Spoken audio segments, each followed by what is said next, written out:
ചേലക്കര ഉപതെരഞ്ഞെടുപ്പിൽ അത്ഭുതങ്ങളൊന്നും സംഭവിച്ചില്ല.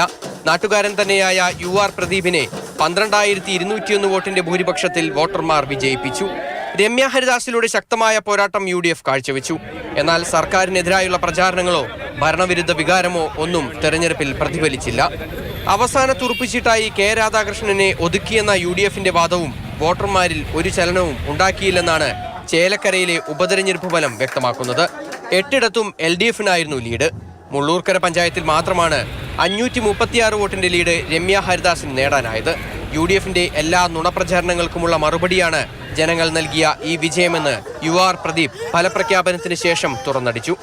വലിയ തോതിലുള്ള പ്രചരണമാണ്, നുണപ്രചരണങ്ങൾ അഴിച്ചുവിട്ടാണ് ഈ തെരഞ്ഞെടുപ്പിൽ അട്ടിമറിക്കാൻ വേണ്ടി നോക്കിയിരുന്നത്. ഈ ജനം അതെല്ലാം തള്ളിക്കളഞ്ഞ് നല്ല ഭൂരിപക്ഷത്തോടു കൂടിയാണ് 2016 തെരഞ്ഞെടുപ്പിനേക്കാൾ അതിൻ്റെ ലീഡിനേക്കാൾ കൂടുതൽ ഭൂരിപക്ഷം തന്നുകൊണ്ടാണ് ജനം ചേലക്കരയിൽ ഇടതുപക്ഷ ജനാധിപത്യ മുന്നണിയുടെ സ്ഥാനാർത്ഥിയെ വിജയിപ്പിച്ചത്.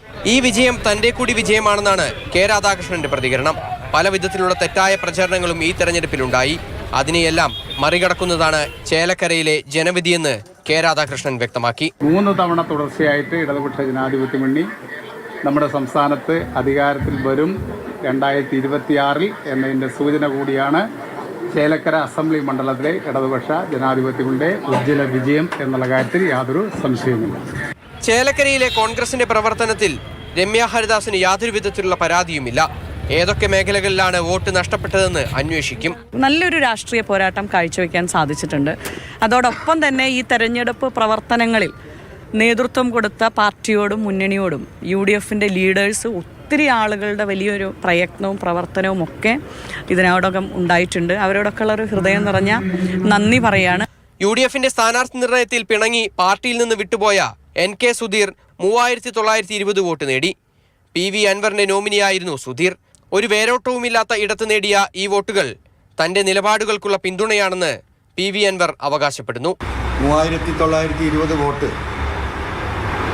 ചേലക്കരയെ സംബന്ധിച്ച് കമ്മ്യൂണിസ്റ്റ് കോട്ടയിൽ നിന്ന് ഞങ്ങൾക്ക് പിടിക്കാൻ കഴിഞ്ഞു എന്നത് കഴിഞ്ഞ 2.5-3 മാസമായി ഞാൻ സംസാരിച്ചു കൊണ്ടിരിക്കുന്ന പിണറായിസത്തിനെതിരെയുള്ള വോട്ടാണ്. 24,000-ഓളം വോട്ടുകൾ മാത്രമുണ്ടായിരുന്ന BJPക്ക് ഇത്തവണ ചേലക്കരയിൽ 10,000-നടുത്ത് വോട്ടാണ് വർദ്ധിച്ചത്. 33,609 വോട്ട് നേടി വലിയ മുന്നേറ്റമാണ് BJP മണ്ഡലത്തിൽ നടത്തിയത്. 1996 മുതലുള്ള ചേലക്കരയിലെ LDFന്റെ തേരോട്ടത്തിന് തടയിടാൻ ഇത്തവണയും UDFനായില്ല. ഈ വിജയം LDF സർക്കാരിന്റെ വിലയിരുത്തലായാണ് CPM കണക്കാക്കുന്നത്. Team Mathrubhumi news, Chelakkara.